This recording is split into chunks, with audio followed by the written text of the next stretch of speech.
Кристофер Ван Варенберг, также известный как Крис Ван Дам, родился 20 мая 1987 года в Америке. Он сын известного актера и мастера боевых искусств Жана-Клода Ван Дамма и актрисы, в прошлом профессионально занимавшейся бодибилдингом, Глэдис Португес. Впервые на экране Кристофер появился в 1992 году в фантастическом боевике «Универсальный солдат», где он сыграл юного Люка Девероа. Среди его известных ролей в кино, конечно, занимают фильмы с участием его знаменитого отца. Как и отец, он занимался карате-шотокан, одним из основных стилей японского карате, разработанный выдающимся популяризатором и преподавателем карате Гетином Фунакоси и получившим дальнейшее развитие благодаря его сыну. В настоящее время в основном работает в киноиндустрии. У него своя собственная кинокомпания, разработанная специально для фильмов о боевых искусствах. Кристофер пишет сценарии и снимает фильмы, а также сам принимает участие, привлекая спонсоров для своих работ. Он любит кино на тематику восточных единоборств и мечтает снять совместный фильм со своим знаменитым отцом. У Ван Дамма также есть еще один сын Николас.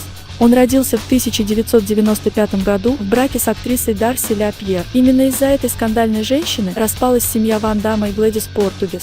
Но их союз долго не продлился и через 24 месяца распался. Николас, в отличие от других детей, малоизвестен публике и не получил свой звездный час. Однако парень уже успел отметиться в громком скандале. Ранее его задержали за погром в общежитии университета и обвинили в попытке нанесения увечий соседу по комнате. Николас – начинающий актер и спортсмен, которому отец помогает, как и другим своим детям, и снимает в своих фильмах, помогая привыкнуть к съемочной площадке. Первая его роль была в 2018 году в фильме «Кикбоксер возвращается». Николас с удовольствием общается со своим братом и сестрой, и они берут его с собой на тренировки, помогая вернуть уверенность в себе и не порочить известную фамилию.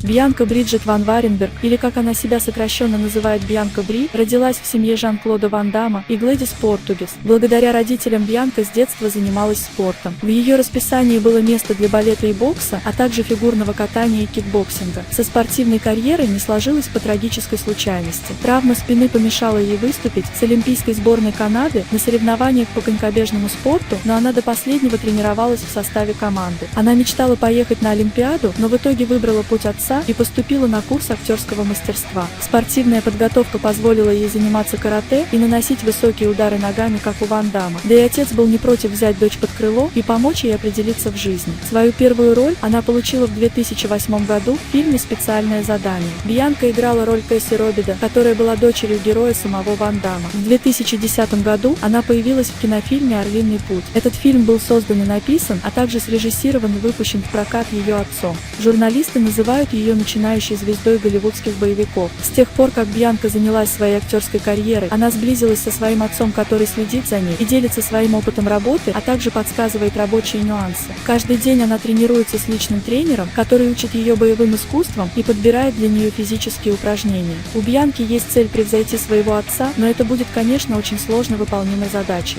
Для нее куда важнее стать хорошей звездой боевиков, чтобы не опорочить известную фамилию отца. Хоть у нее есть куча друзей по всему миру, отец всегда остается самым главным человеком в ее жизни. На данный момент ее собственный капитал оценивается в $15 миллионов, которые она заработала в основном актерской карьерой. Девушка унаследовала от родителей невероятную гибкость, поэтому, несмотря на кажущуюся хрупкость, может не слабо бить вертушки ногами в прыжке. Она часто выкладывает фотографии с тренировки в социальные сети и этим хочет показать, как можно одновременно быть физически сильной и женственной. Бьянка говорит, что благодаря отцу боевые искусства стали интересны ее поколению, и она хочет продолжить это благородное дело. В 2012 году она впервые сыграла главную роль в научно-фантастическом фильме «Вторжение извне», который, правда, получился не очень успешным, но зато юная актриса набирается опыта непосредственно на рабочей площадке. Также внешне непоколебимая звезда обожает поэзию и сама пишет прекрасные стихотворения на разнообразные темы. Помимо работы над фильмами, Бьянка является моделью и рекламирует спортивную одежду и многое другое. Когда закончились съемки фильма «Вторжение извне», Бьянку отправили прямиком в Румынию на роль похитительницы девушек Амалии в 6 пуль. В этом фильме она сыграла отрицательную роль второго плана. К сожалению, ее убивает другой бандит уже в середине фильма. Благодаря хорошей физической форме она выполняет все свои трюки самостоятельно. Также и растет ее мастерство в драках с другими каскадерами, которые часто исполняют роли противников главных героев. У Бьянки есть все шансы, чтобы добиться успехов в кинокарьере, а также стать новым идолом в фильмах о боевых искусствах. Желаем ей удачи в ее нелегком деле. Не забудь подписаться и поставить лайк, чтобы не пропустить следующие видео.